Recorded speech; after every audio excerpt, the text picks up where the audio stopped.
Hello and welcome to Woman podcast. I'm your host, Denise Hanks Lawrence, and I'm excited you've decided to join me on this journey towards wellness. Again, the space is provided to uplift, encourage, and empower women on their journey to become their authentic self. So if this is your first time listening, thank you and welcome.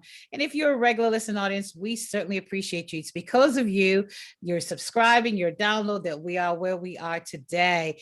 And as we're approaching our 1-year anniversary, just want to give a shout out to you again. We could not have made it this far without you. We are still now in 25 countries, and we were in last month number 57 on the Apple podcast chart for 100 top 100. So again, thank you. So let's jump into our conversation today. It is going to be, I think it's going to be quite intriguing. I have an awesome guest with me, my friend. Her name is Fran. Well, I call her Fran, but it's Francesca. And I'll let her introduce herself and tell you all about what she has accomplished thus far.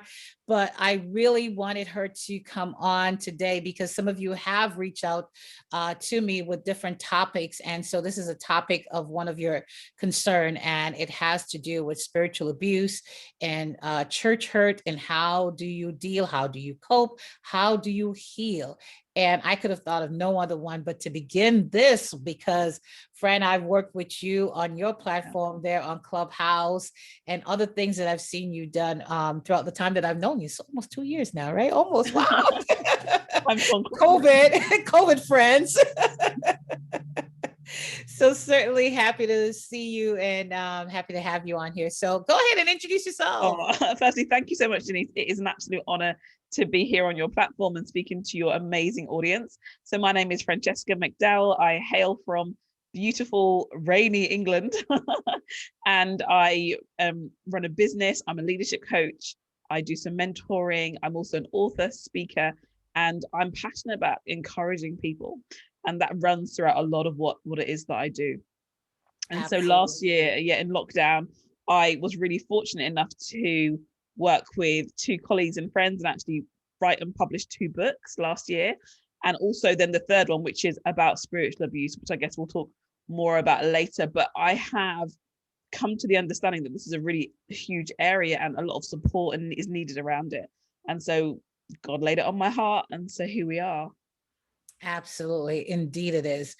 You'd be surprised as to how many are sitting in the pews and are bleeding. Yeah. And spiritual abuse, it comes from the top all the way down. And even the leaders themselves go through spiritual abuse themselves too, from the congregation. So it's a wide thing, a wide range. Yeah. But we're going to focus more on the pew, the pulpit to the pew, right? Sure. Yes. And exactly what that. So you talk a little bit about the book that you did last year, the 2 books. Just give us some titles. What are those? So the first book I wrote is called Women Who Win: How to Turn Your Pain into Purpose and Your Purpose into Profit. And so really it's about personal development, because as women, let's face it, we all have a story. We've been through many things in our lives. And when we get to the point where we're healed enough, I think it's helpful that we have the courage to share our stories and realize that there's somebody else who we can be a blessing to, and who we can help with our story. I'm a strong one for that, right?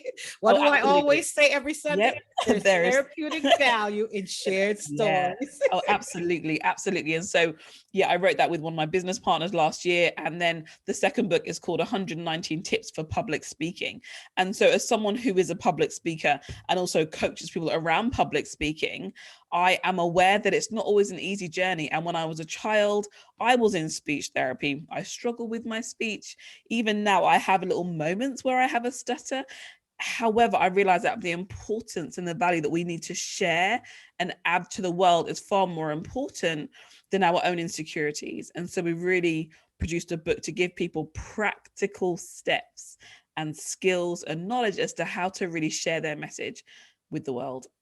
That is awesome. Because a lot of people are afraid to show up, but like what you say, show up with that insecurity, show up with being afraid, just show, because someone else is waiting for it. And the fact that you took that step to show up is going to empower others to show up as well. Yeah, that is awesome. Awesome. Yeah. All right. So let's get now into this third book that's coming as to why you decided to write this. And I'm just going to let you flow. I'm familiar with your story, but our Yeah. audience is not. So I'm just going to let you flow and we'll piggyback in between and so on. So this new book that's coming out, along with the new book, you have a program that's coming out, a therapeutic program, right? So tell us more about that.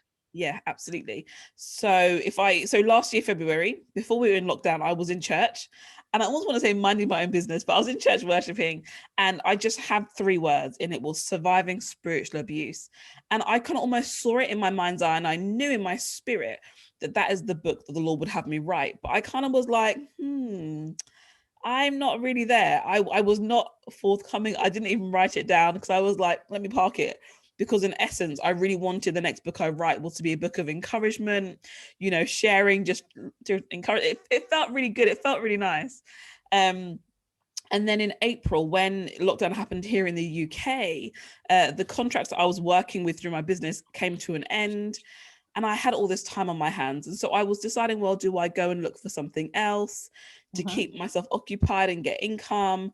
But I can only describe it as just this deep impression that wouldn't leave me, that I had to write this book, Surviving Spiritual Abuse. And it was hard. It was not it was a painful journey. But I'd also read a book by a guy called Dan McClellan called Bending Time. And it speaks about really heaven's reality for time and how we have an abundance of living in the earth. And one thing that inspired me was he wrote 6 books in 1 year, right? And he only spent 20 minutes a day on the days he was at home and not traveling, writing. But there was a way that he kind of prayed over the time and just dedicated it. And I was like, that's what I'm going to do. So I literally took 20 minutes every day and started writing. And after 2 months, I was up to 19,000 words. And I was really kind of like, this is really, really happening. And yeah, so the book is called Surviving Spiritual Abuse, Hope, Healing, and Restoration for those who've experienced hurt. And so in it, I share my story, as well as the story of 6 other people who have experienced spiritual abuse in very different ways, and how some of them have healed.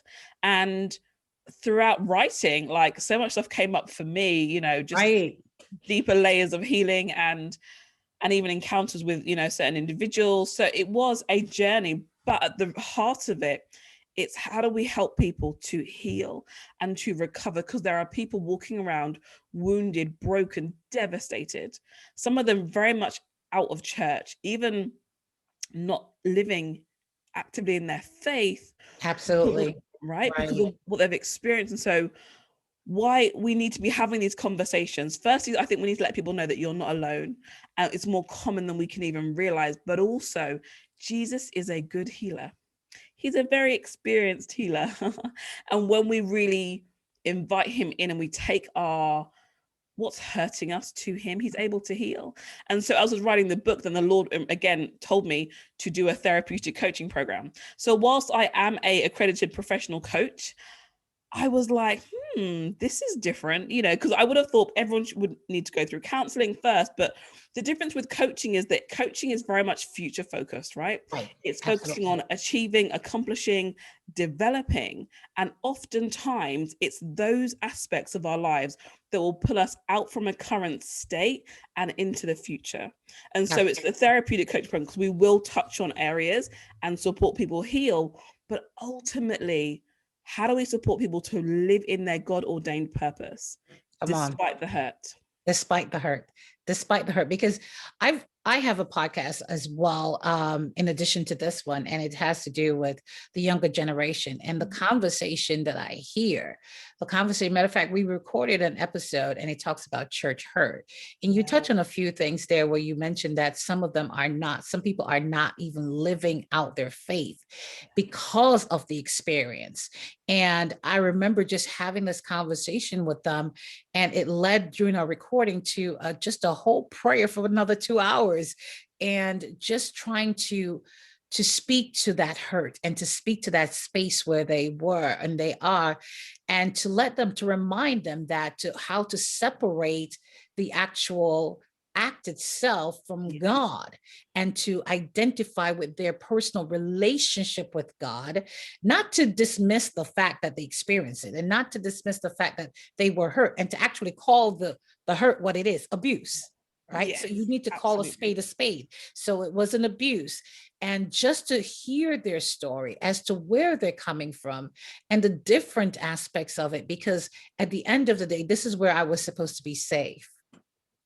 This is where I became vulnerable. This is where I trusted my everything. And this is the same space and place where I was hurt. So how, and that's the title of my next book. Hurt in your safe space. But how do you maneuver in that same space where you're supposed to be safe?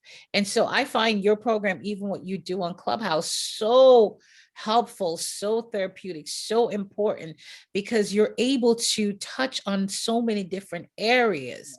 And it's, sometimes it's kind of sad when people say, well, been there, done that. But for you, because you've been there, so you can identify. And so when you speak to people on these many platforms that you're on, you speak with such empathy. And what I love about you also, you're not speaking ill against leaders, because you are 100% for leaders. And you help to train leaders and support leaders. So that's what I want to, guys, just get that out of your head right now, ladies. Get that out of your head, anyone that's listening, because a lot of times they hear these topics, they're like, oh, they're going there now to bash the ministers and to bash leadership and so on. But it's not so, because I can testify that I've heard you on so many platforms, and you're always there to encourage leaders and to empower them to get training if they need to, and so on and so forth. So you are a very good supporter of leadership. So your pain is not one of bitterness where you're spewing more hurt to everyone else, but you're bringing restoration and healing. So I just want to applaud you for that. Thank you so much for that. Oh, thank you so much.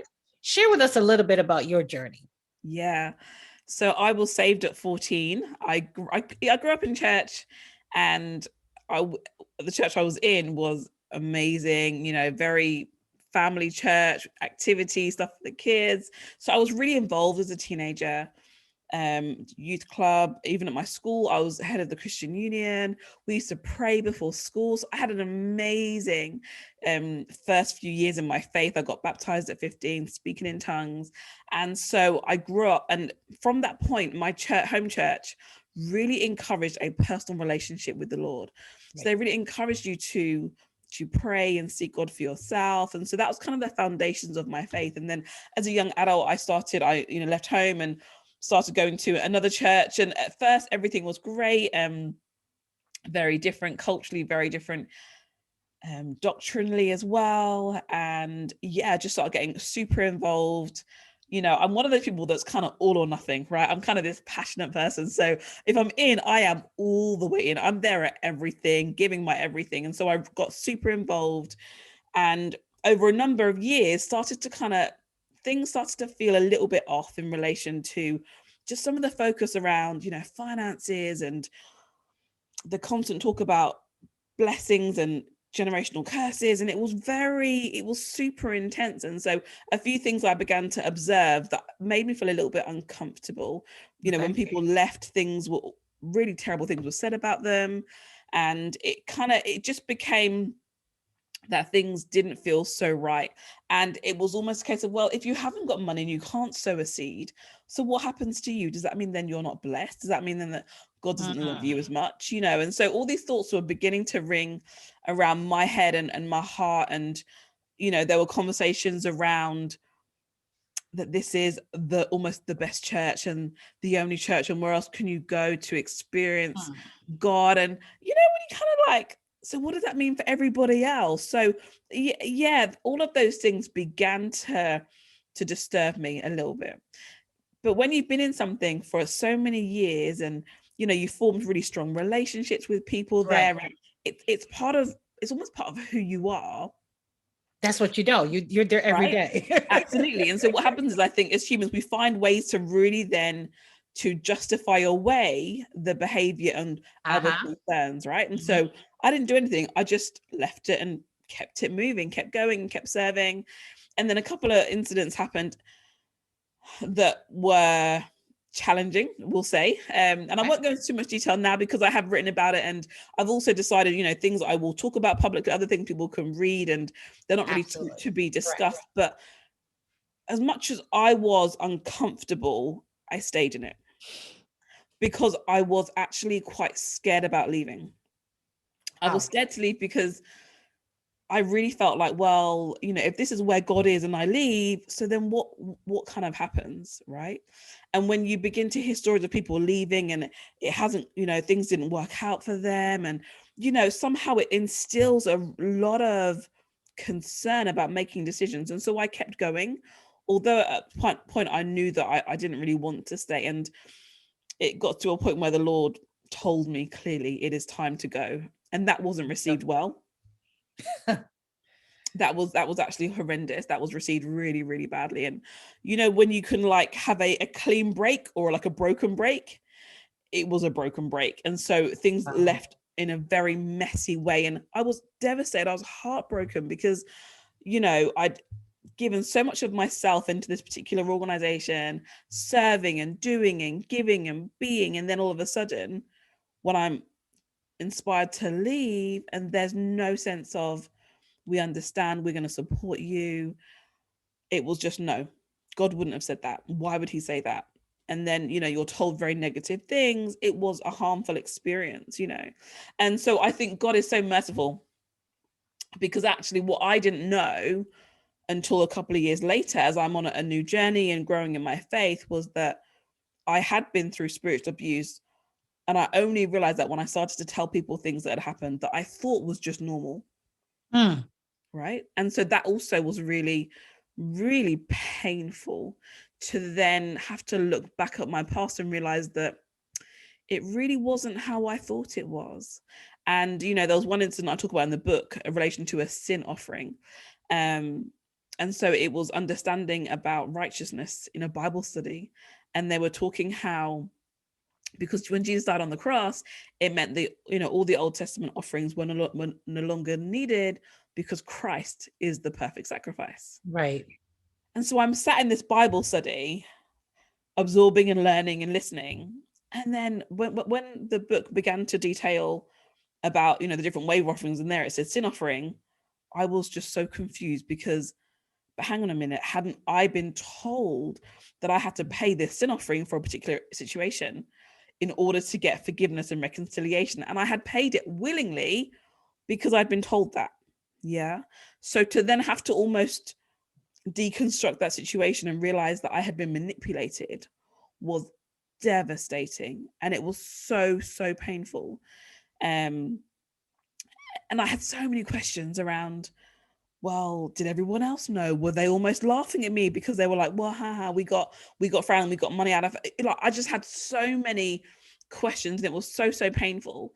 And again, I had to go through a journey of forgiveness and being able to forgive and let it go and just trust God in that, and that was just one of those situations. We're going to talk a little bit about that forgiveness part, but I just want to go back into something that you say. And as I said, I know your story well, but I don't want to go too much into it because I want them to read this book because I know how it's going to change their lives. But you spoke about the sin offering, right? And the concept of that is, okay, a member of the church committed whatever they would consider to be sin. And in order to be forgiven, not from God, but to be forgiven, you have to pay this offering.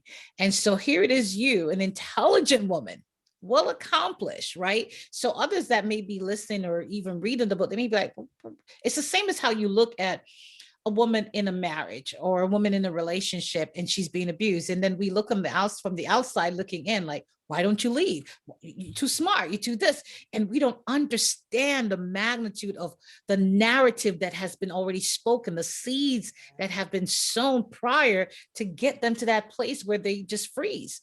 And they feel like they can't move, they can't leave, they can't even process it. So it took you having, unfortunately, to go through that experience and still after leaving, thinking that it was still the right thing that you did until you unlearned what you learned. And then you realize, and now you're processing it and really going through like, God, what happened? Was I not that witty? Was I not that smart? How was I manipulated? Because you trusted those who you were in, who were in care of you, right? And Yeah. so Oh, the narrative coming absolutely. from the headship, coming all the way down, how could this not be true?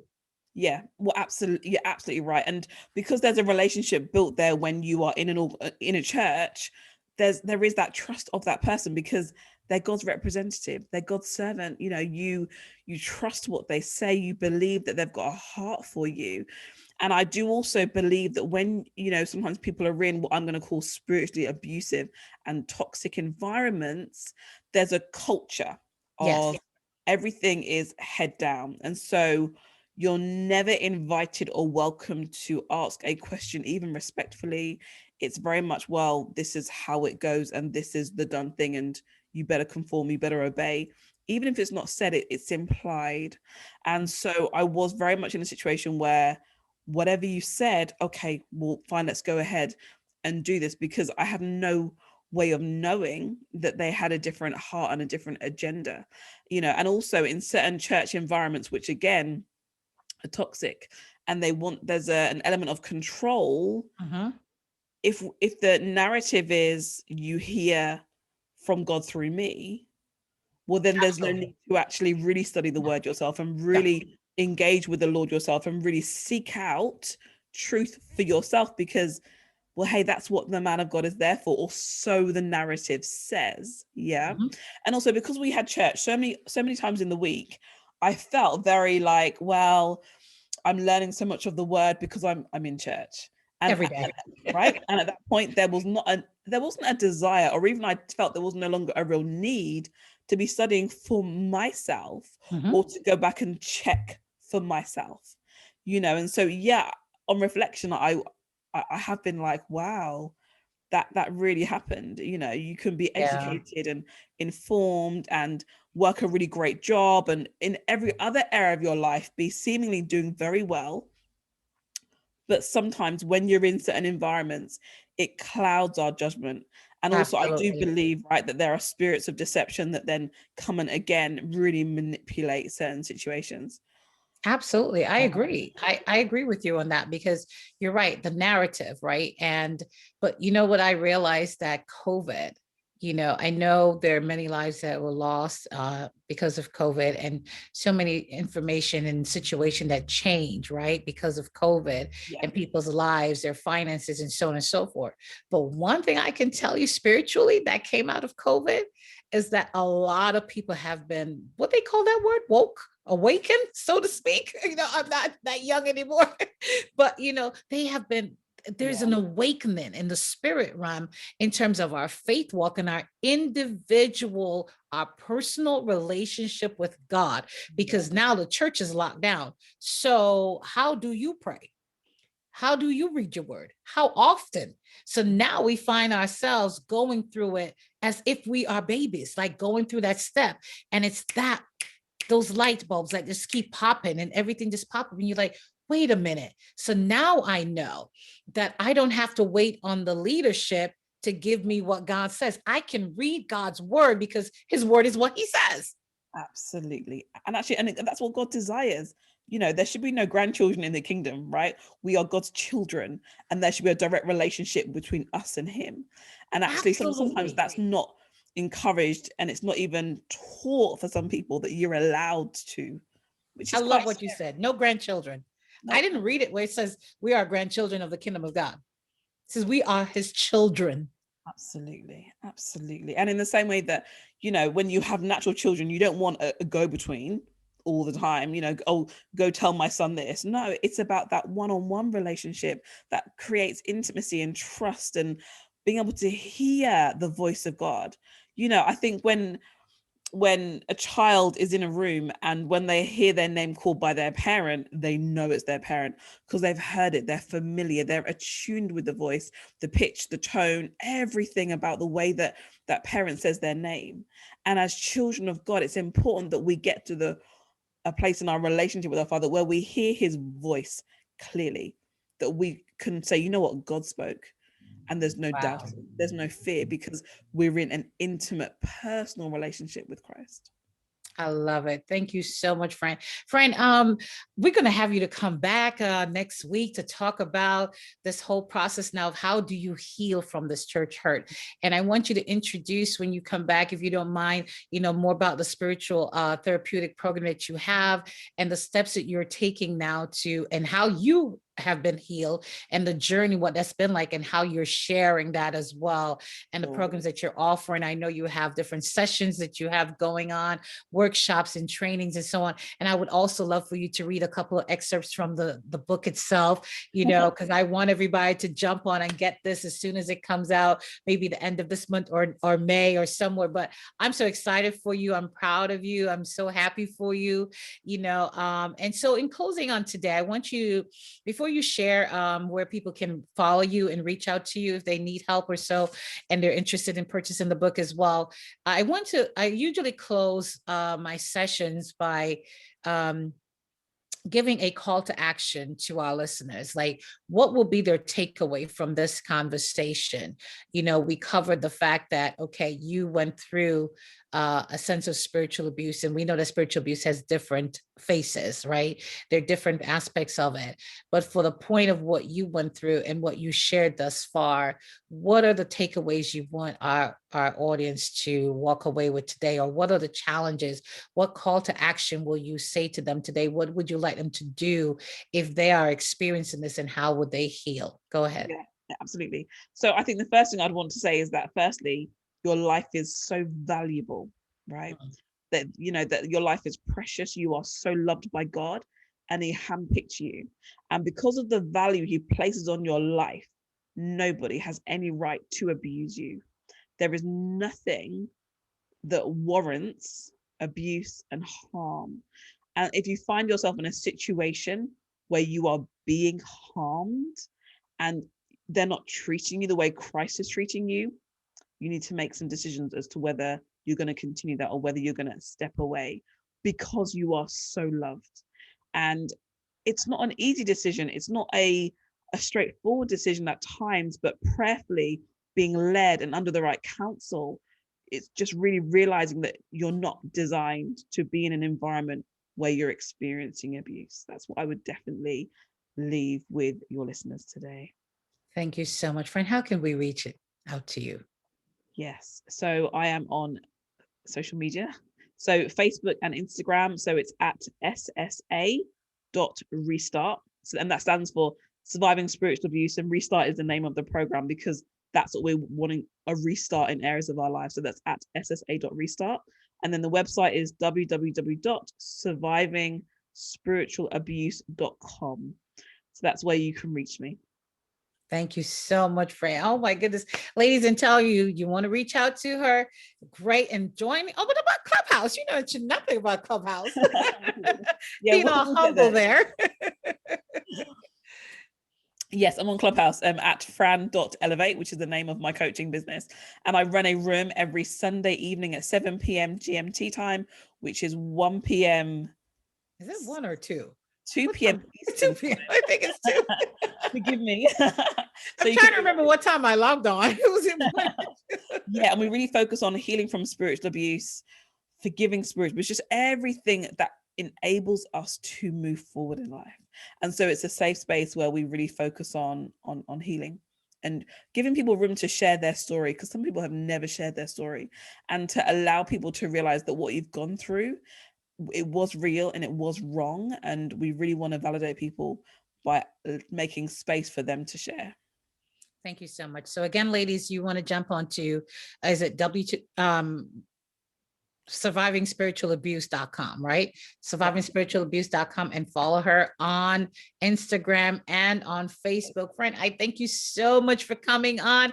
I can't wait for a conversation next week. Oh my goodness, I'm so excited. So ladies, again, we thank you so much for listening to Woman to Woman podcast. Again, we're here to bring you content that is relatable, something that you can use to change your life, change the trajectory of your life. And we hope that you were blessed by this conversation. Until next time, I'm your host, Denise Hinks Lawrence. Tune in next week. Thank you so much. Have a wonderful day.